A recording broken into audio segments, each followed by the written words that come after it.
Well, greetings everybody in the Committed 100. Hello, hello, hello. Hopefully you have your cups of coffee or favorite drink, ka-chink, as I do, to get us through today. I'm glad everybody can be with us. It's actually a nice day out today, 75 degrees, just a little breezy here in South Dakota. Today, picking up where we left off, looking at the Council of Chalcedon, 13 of the 20 canons of the Council of Chalcedon in 451, and the very interesting outcomes of these early, what's called ecumenical church-wide councils that occurred. Now, predominantly, the Council of Chalcedon was, once again, to fight the Arian heresy, to shore up the doctrine of Christ. But even within the meeting and the gathering of the bishops together, to defend the divinity of Christ, to defend the hypostatic union, 100% God, 100% man in one body, there were other church issues, whether it would be doctrinally or whether it would be practically. There were many times in these councils in which issues of the church had come up. Now, as I've mentioned before, we always have to remember that this is now, at this point, what's called a sacral church.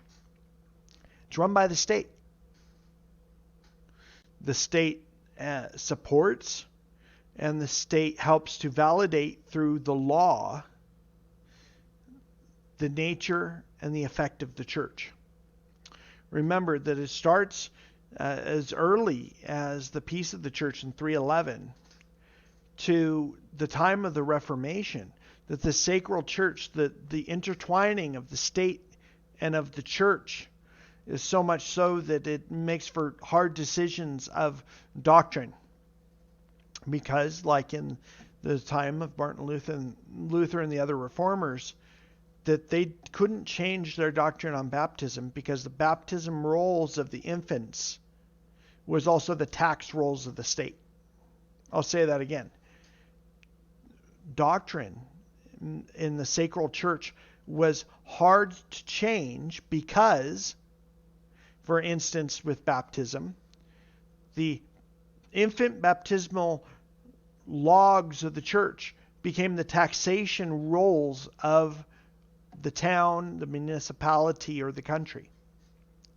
They were so intertwined.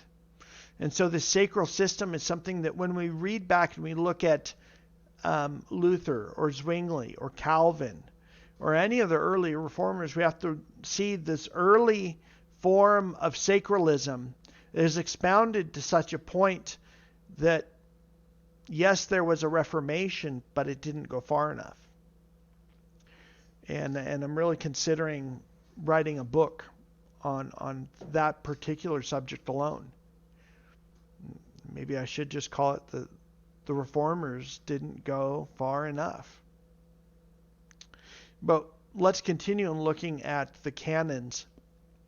Lately, last week we started picking off and talking about valid and non-valid ordinations, depending on if the bishop was accepted or not accepted, or if he was Arian, or any of the other sects that had come up between the death of the apostles and here in 450. The last, let's say, 350 years of the church. Strange and unknown clergymen without letters, of commendation from their own bishop are absolutely prohibited from officiating in another city. So let's say somebody in Wall, which is the next town to the west of us, 30 minutes, wanted me to do, let's say, a wedding. Unless I had a letter of commendation from my bishop, I couldn't do the wedding in Wall, according to this particular council in the empire. This would become very common. That is why you see the elevation of this person of the bishop, which is over the rest of the clergymen.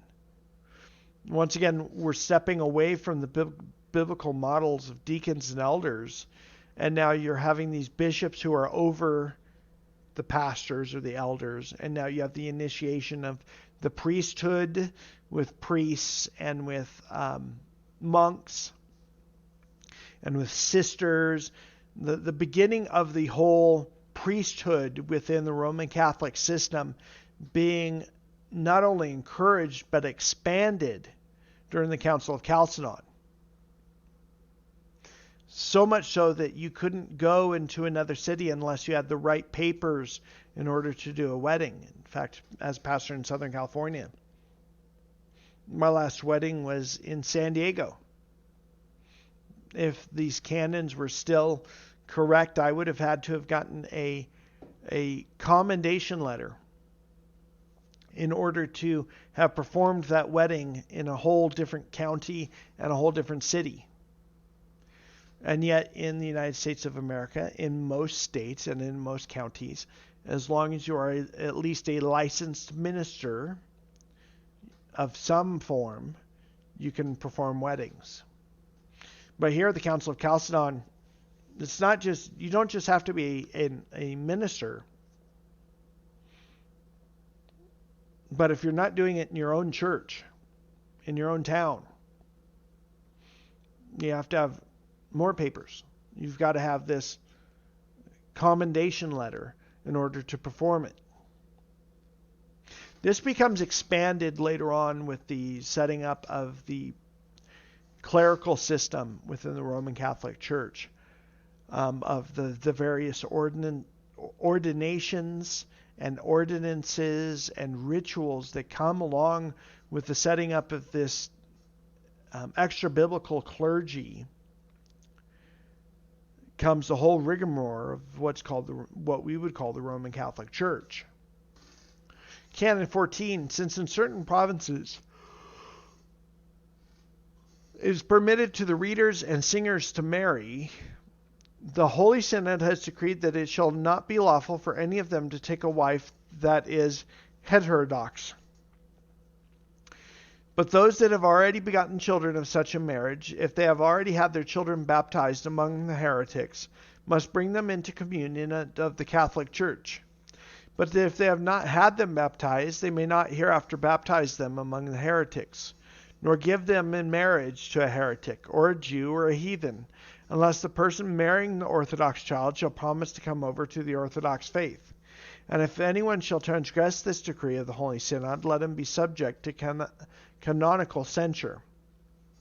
So the readers and the singers, which we still see within the Roman Catholic Church today, going by various titles depending on the size of the church, the readers, those that read God's word, and the singers, the one that lead the worship of God within the church, that after this point they're not allowed to marry, that they become a part of the clergy, and that they are to become separate and to become like the rest of the priests, celibate, which we don't see apart from Paul.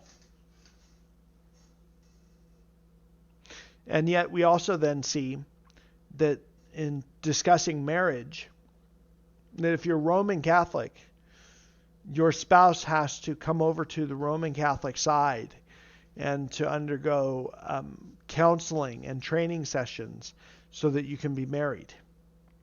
In fact, I have a martial arts friend. He and his fiancée have been going through those classes, and they state that they're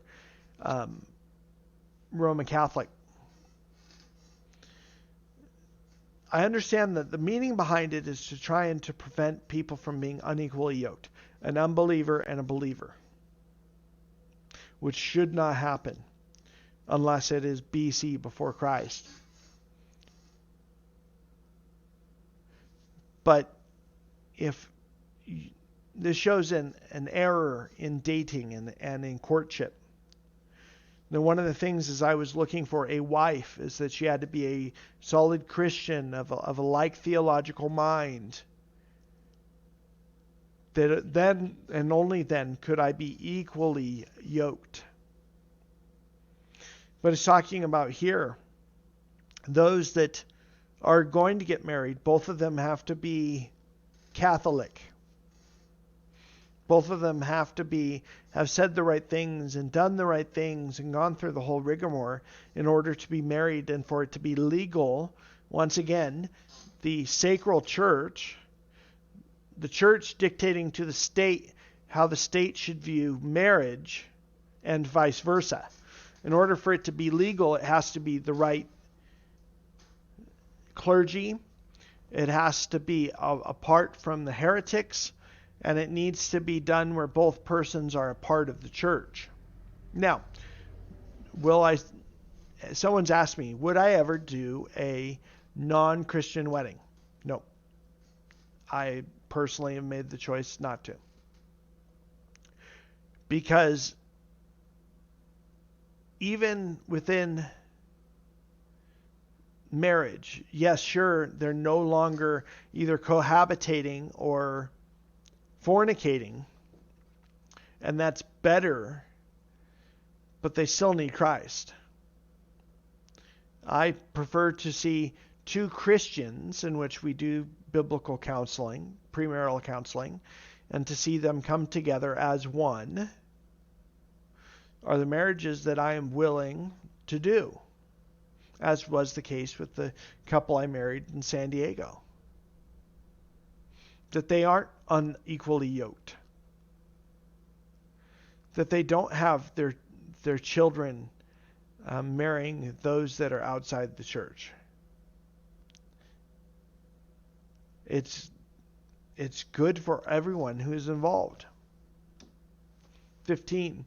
A woman shall not receive the laying on of hands as a deaconess under 40 years of age, and only after searching and examination, and if after she has had hands laid on her, has continued for a time to minister, she shall despise the grace of God and give herself in marriage. She shall be anathematized, and the man united to her.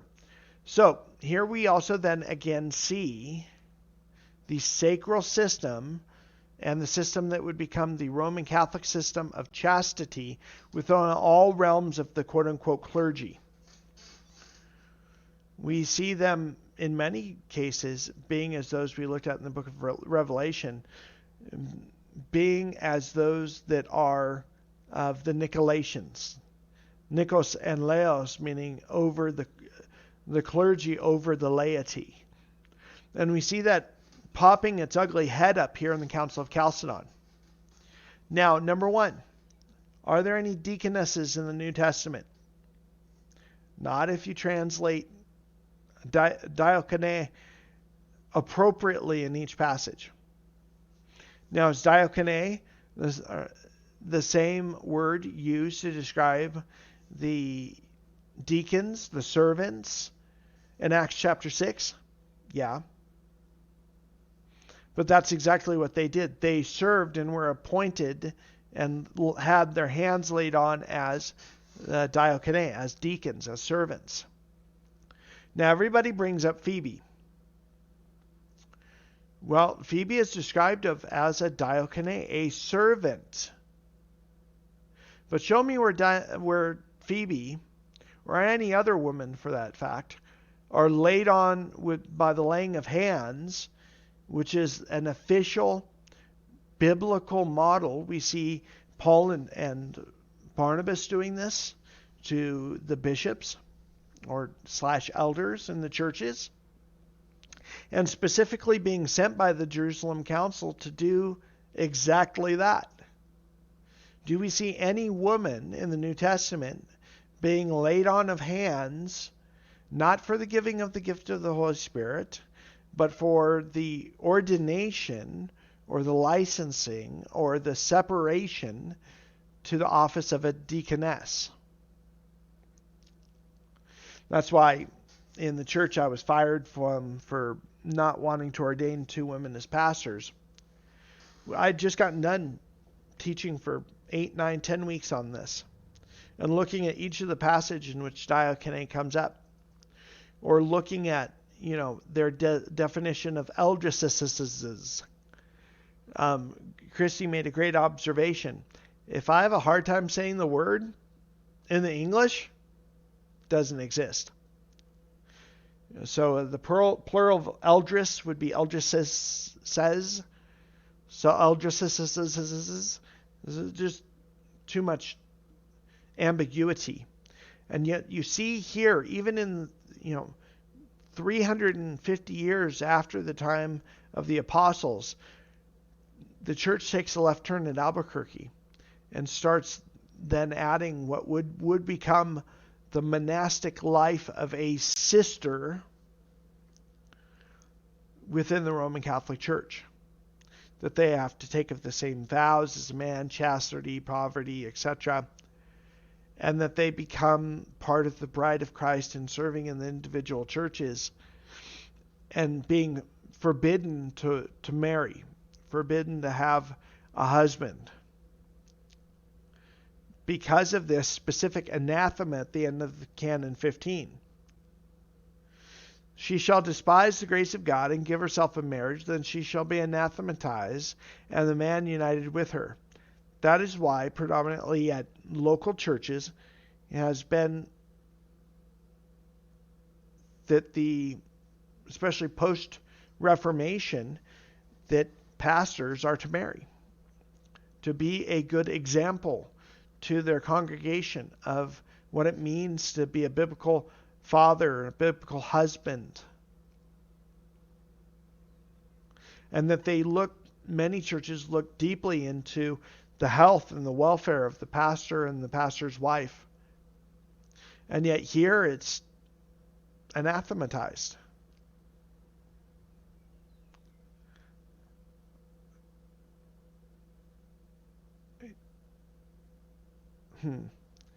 Just thinking about things, it's interesting to see how this evolves into the snowball that we know of as the Roman Catholic Church.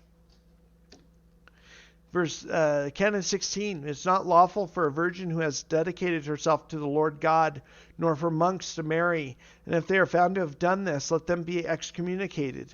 But we decree that in every place the bishop shall have the power of indulgence towards them. Oh boy, here we go. I knew this was going to be the fun week.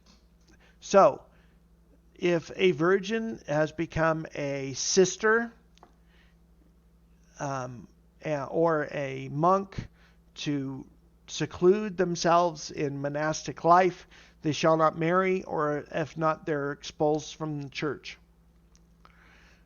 But this is where variances were given, called indulgences, to the bishops. That a bishop in charge of a rectory or a nunnery, if there was a woman who was married or had become married, that the indulgence, so that they're not excommunicated from the church, they would no longer be part of the clergy, but just become another person in the pew, that was entirely up to the bishop. Can you show me, apart from Paul's discussion that it's better for him not to marry, any other passage, including many of them written by Paul, about the blessedness of the marriage, about its purpose in procreation, in creating children, to then also eventually worship God, for children to be the blessing of God upon families. And yet here's this bishop who has, once again, especially in the archbishop positions of Constantinople and Jerusalem and Ephesus, this power of indulgence towards those that sin. Is there anything in the New Testament that even comes close to this great and awesome power of being able to grant forgiveness to those that have defiled their virginity and married and had intercourse? No. 17, on outlying rural parishes shall in every one province remain subject to the bishops, who now have jurisdiction over them. particularly if the bishops have peaceably and continuously governed for themselves in the space of those 30 years. But if within 30 years there has been, or at any dispute concerning them, it is lawful for those who hold themselves aggrieved to bring their cause before the synod of the province. So in other words, let's say someone wants to become a bishop. They're going through their licensing and ordination trials and examinations. The bishop that is over that area has ultimate control about whether they are lawfully ordained, lawfully serve,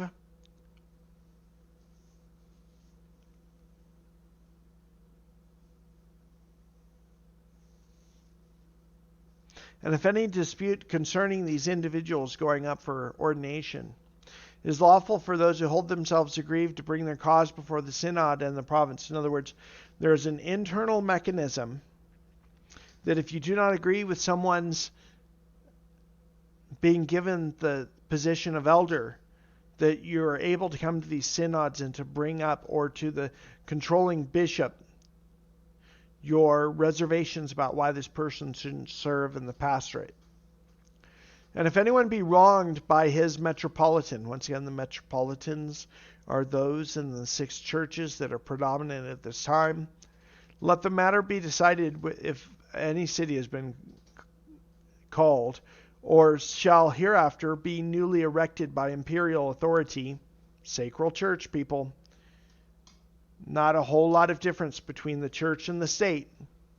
Let the order of this ecclesiastical parishes follow the political and municipal example. So not the biblical example. No, instead you got to abide by the laws and the rules that govern the churches in those towns and districts as to who can be ordained, and if there's a grievance process within the church. A crime of conspiracy or banding together is utterly prohibited even by the secular law, and much more ought if it be forbidden in the Church of God. Therefore, if any, whether clergymen or monks, should be detected in conspiring or banding together, or hatching plots against their bishops or fellow clergy, they shall be all means deposed from their own rank. So this is trying to put down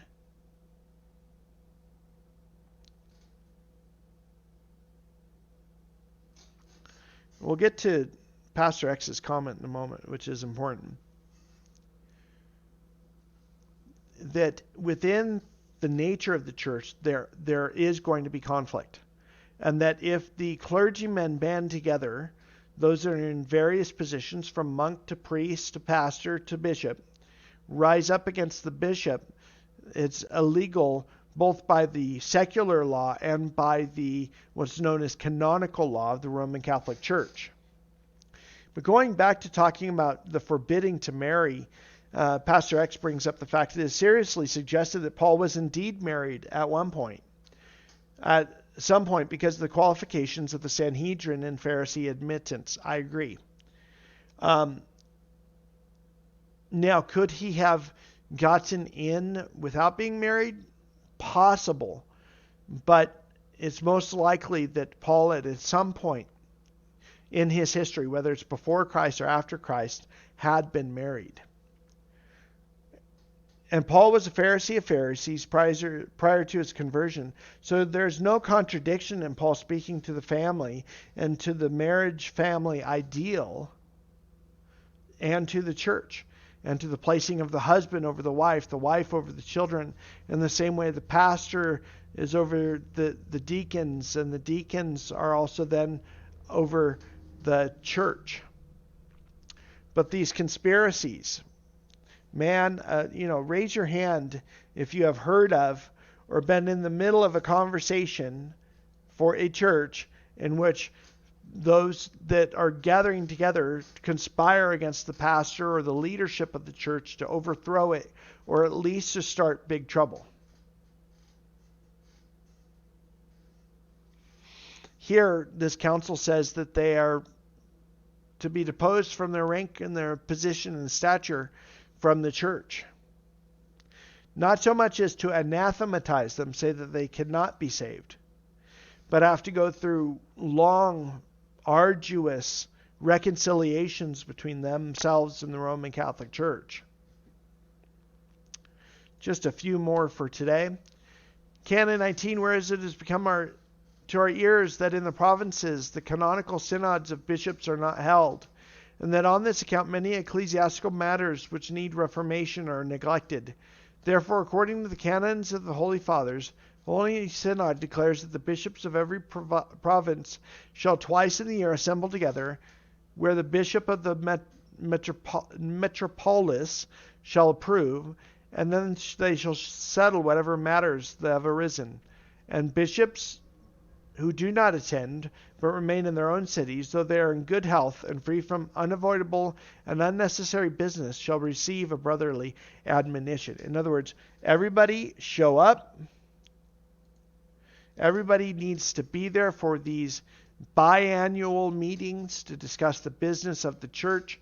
But once again, we see an elevation of these metropolitan bishops over the priesthood of priests and pastors and evangelists occurring within the church. We know this to be an issue, not only just from history, but from those who wrote. And then it continues on. We see consistency in the Church of England as it breaks away from the Roman Catholic Church, that as it starts to have pastors marry, and then in certain districts within the Church of England, some were allowed to marry, some were not. It was up to, once again, this higher status position, which is not seen anywhere in Scripture. It takes a bishop who is a pastor and tries to place them somewhere between pastoring and an apostle. They straddle this line between the two. And it's not good for the church. And that's why it says that they shall receive a brotherly admonition. Man, we've looked at it a lot today. And I don't want to say bore you with all these canons. But we need to look at them and see what are the origins and what are the long-term repercussions of some of these canons in the Council of Chalcedon, not including the doctrinal changes of Christ as Lord and God, but also the decrees of the church, the organization and function of the church that has continued in many forms, but none more specifically than the Roman Catholic Church.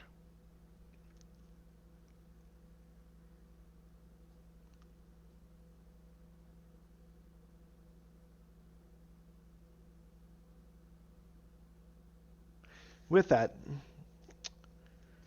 spaced out there for a moment. Sorry, folks. Next week, we're going to finish up the Council of Chalcedon and continue looking at the early cults and isms and ists of the 5th and 6th centuries and how Arianism continued. The Diocletian teachings and others continues even to this very day. That there are many that take on the doctrine of origin as to the allegorical interpretation. There are those that take on the Arian separation and philosophical separation of body and spirit. There are those that take on the William Lane Craig philosophy of Molinism.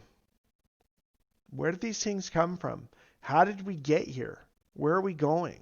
These are legitimate questions that we have to ask when we look at church history and each of these canons and go, we understand the sacralism of their day. We understand the doctrinal concerns of their day. We understand the apologetic that they were bringing to the nations. And yet, this is what they've passed on. This is their beginnings of the formation of a giant works-based religion known as the Roman Catholic Church and all of its offshoots. Right here. pre-Council of Chalcedon from 325 and 490 is the time in which the most Christological issues are brought up, Arianism and others, and which are defeated. Thanks be to God. But that didn't get rid of them. Pray that you'd learn something about the nature of ministry, about the nature of canons and councils as being often held, as Martin Luther said, above and beyond the Bible. That many times, as Luther saw, that the canons and the councils of the church made the Bibles dusty, of non-use, because it's the councils, the tradition of the church, both either orally or written, that is the lifeblood of what becomes the Roman Catholic Church. These are the issues that Martin and Calvin and Zwingli and others, Ian Hus, had to deal with when trying to reform the church. But I'll say it again, and I'll say it many, many times, they didn't go far enough. I wish they would have. With that, it's been a fun look at some of the last 5 councils so far of the Council of Chalcedon. We'll pick this up. There's 25 of them in total, and have a discussion about what this means for the church today. What are some of these things we can glean from these councils? And say either I agree with their hermeneutic or their interpretation, or I disagree with their application. But we must look at these things. Well, may God bless you and keep you is my prayer as we continue to do the things in which God has called us. See you all next week. Bye.